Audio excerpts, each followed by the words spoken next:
Hi guys, what is up? Welcome back to the channel.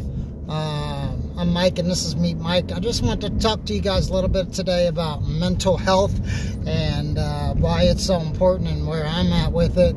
And it's serious. It's real, guys. Mental health is real. Okay, you see somebody, walking down the street talking to themselves and being strange, and oftentimes people laugh at these people. People make jokes. I look at them. He's talking to himself. Blah blah. I look at him. Why is he homeless? Or why is he in this situation? She in this situation? A lot of times it's mental health. People break down. People snap. Okay.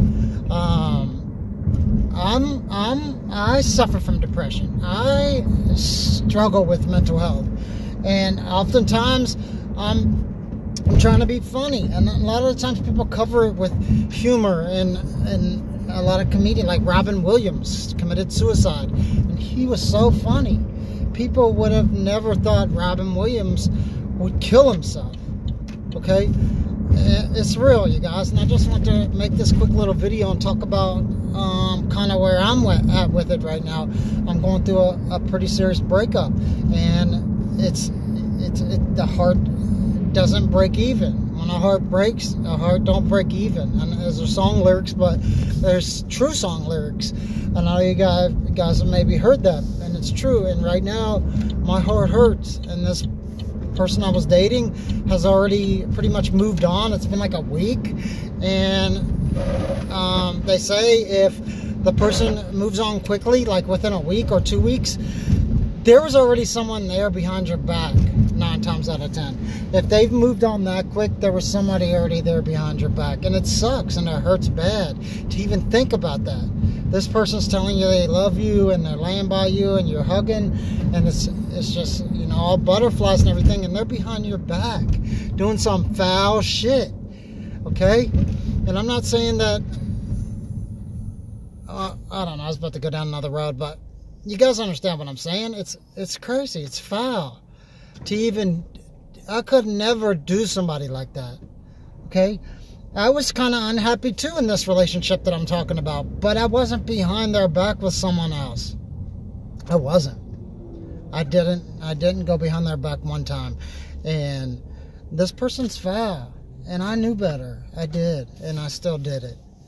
Okay, so you know what? It's kind of on me, but mental health, you guys, it's hard. It's hard. I suffer from depression. My whole family suffers from depression. And I try to make these little videos, and I try to, talk it out and rationalize it. And I try to journal sometimes, but it's hard, you guys. It's so hard to sometimes deal with life, especially sober. You see these people who use drugs, and oftentimes people laugh at them and say, why did you choose to do that? It's your fault because you chose it.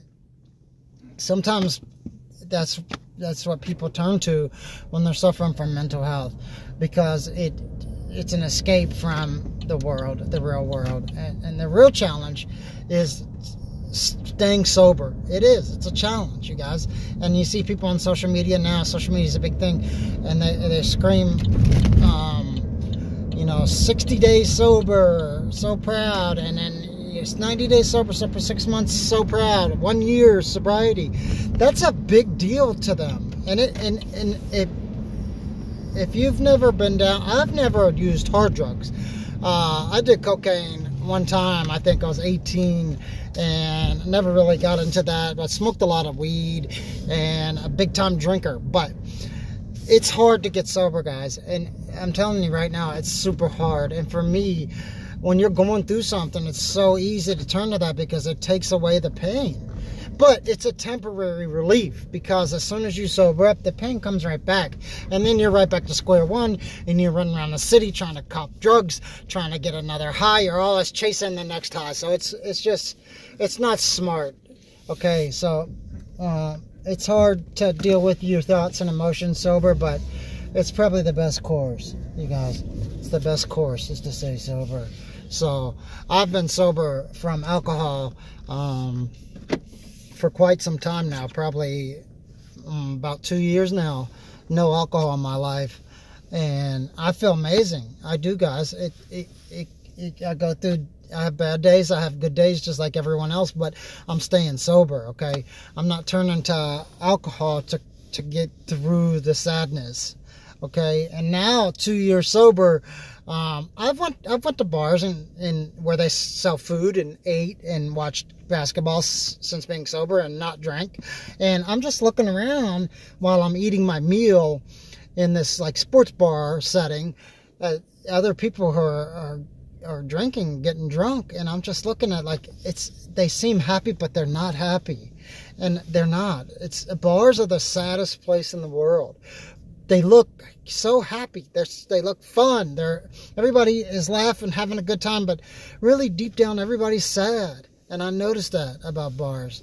Everyone's sad, and I'm sober, and now I could say that because I've went through that. I had the experience of doing it, and now that I'm sober, I look back and I was sad. I was super sad. I think I'm sad now. I was really sad, you guys, when I was in the middle of that. And God is good because I had the mental strength to get away from it. And I hope this video turns out okay. Sometimes when I record, the orientation is like this way or this way. Sometimes I get it right, sometimes I don't, but I hope this one turns out good because I'm speaking from the heart, you guys. I know it's hard, and I just want to touch on that for a little bit. Mental health is real, you guys, and I've had, the past few weeks have been real for me. I'm going through this stupid breakup, and I knew better. I did, because me and this person have history, and it never ended well, but I ran back, and that's the definition of insanity, guys. Just keep doing the same thing over and over again, expecting a different result when history's already shown you the result. You got to stop, and I got to stop as well. And I'm growing, I'm getting older, and I'm training my brain. You have to train your brain, okay? It's what it is. It's erasing negative habits and replacing those negative habits with positive, good habits, okay? Daily, consistent habits, day in, day out. You created those negative habits by doing them every single day. Those negative habits made you feel good, so you kept running back to them, okay? And creating new habits, sometimes it doesn't feel good because you're doing things that you're not used to. You're stepping outside of your comfort zone. But, okay, I'm going to say this, guys. It's been 2 years since I drank, and I have good days and bad days now. But I'm telling you guys, I have so many more good days now than bad days because my head's clearer. Not clearer. Okay, because there's not this toxins running through my blood. And when you sober up, it kind of stays in there for a while. You have to get through the withdrawals and all that. Sucks, man. Everything about it sucks. So if you're trying to get sober, or you're recently sober, hang in there, guys. It gets easier later. Things get greater later, okay? The bad days are rough right now, but I'm telling you, the bad days will get fewer and fewer as time goes on. And track your progress. People on Facebook, I see like 60 days clean, 180 days clean, 255 days clean. They're literally doing that's how you do it. You track your progress. If you don't track it, you'll lose track, and you'll say, oh, one time won't hurt. And then you kind of ruin it. Now you're back to day one. Don't ruin it, guys. Get further and further away. And I quit smoking maybe 10 years, 15 years. I quit smoking a long time ago, and I look at smokers now and I can't imagine smoking a cigarette again. And if you smoke, whatever. But I recommend getting away from that, guys, because that is messing your body up big time. Okay, it's taking away from your life, your money, your financials. It's all around bad, smoking cigarettes. But a lot of people still smoke, but whatever. But I tracked my progress. Going back to tracking you have to track your progress, you guys. Track your day in, day out. Okay, so I haven't had a cigarette. Literally write it down, journal. And I started journaling, and at the same time you're journaling, you can go back and look at your brain and your progress from where your thought process was last week, last month, last year to where your thought process is now, then you'll look back at those journal entries and you'll say, man, who was this person? That person, you won't even recognize that person. Like, that was me writing this. That was where my head was at. Wow. And that, it was motivation for me, and I find that to be helpful. That was helpful for me in my journey, okay? And I'm still learning, and I'm still progressing, and I'm always going to be in recovery, okay, guys? And like I said, I've never been into the hard stuff, weed and heavy drinking, but those two, you don't think about it, are the hard stuff, because when you're not high, it's similar to the other drugs. You crave it, okay? Your moods go up and down, and I'm not alone. When you need to get high, you need to smoke some weed. Sometimes you're edgy. You're snappy.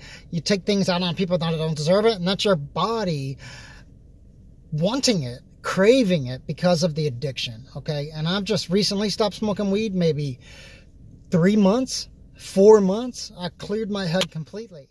I got a gym membership. Best decision I've ever made in my life. I used to work out at home and just, random like workouts, but I got this gym membership, guys, and it gives me something to do. It gives me purpose again, okay? It gives me, it feels good. I get my workout in and I feel like I accomplished something. My body feels good. I can breathe. I've noticed I can run longer on the treadmill. It's just good, guys. Exercise is great for mental health. It gets the blood flowing, and it promotes thought clarity. It promotes clear thoughts, and especially getting away from the alcohol and the drugs. Get your head clear, guys. Okay, especially if you have kids who depend on you. You're trying to get back to them, or you lost custody. Sometimes people are so deep they lose custody of their kids, and I know through the madness they want normalcy, because I did. I was something called pretend normal. Okay, guys? And what pretend normal is you're pretending things are normal when they're not. It's called pretend normal. It's not normal, and you're rationalizing your behavior to get through the day. It's not. You got kids depending on you. You need to get custody back of those kids. Get your head clear. Track your progress. Write a journal. Keep those journal entries. Go back once a week and read those journal entries and think about what you're thinking today versus what you were thinking last week, last month, last year. And the progress will be incredible, guys, and it will be motivation to keep going. For me, it was. And I think that for a lot of people that helps, because you need to track progress. You need to see where you were and where you are, and then I'll show you where you need to be. And it basically shows you that, look, you had a history of failure. Now you have a history of success, okay? You don't have to stay in the failure mode. Step out of it, okay? And it's going to be uncomfortable, okay? Growth is painful. Anything you do that you're not used to doing will be painful at first. And then you'll start to move away from it. And it takes time, and it's like watching paint dry sometimes. It's like watching a flower grow, okay? It's so slow that you're not going to notice it right away. But over weeks, over months, over the years, you will change your way of thinking, okay, guys? And I'm no guru. This is just my experience, and I'm speaking from experience. Right now, I'm picking up my son from school, and I'm back in his life. When I was a drunk, guys, I wasn't in his life. I was in that pretend normal stage. I was pretending things were normal, okay? And he used to see me drunk, and I wasn't a bad dad, but I wasn't sober. I wasn't setting a good example, and I wasn't there as much. If I was still drinking, guess what? I'd probably be hungover from yesterday, and I wouldn't be sitting here in my car picking him up from school.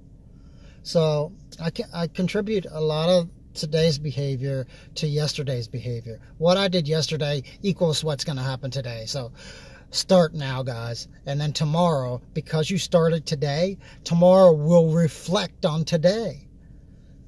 I hope that makes sense, guys. That's really my 2 cents, and I just wanted to bring that because mental health is real, and I struggle with mental health daily. And I'm here if anybody needs support. If you want to chat, send me a message. I'm here for everybody and anybody who wants to talk. That's it for today, guys. I'm Meet Mike, and if you enjoyed the content, if you want to see more content like this, drop a comment. Let me know. Talk to me in the comments. Hit the subscribe button. Hit that like button so YouTube can show some love, because they made it really hard nowadays for YouTubers to get going.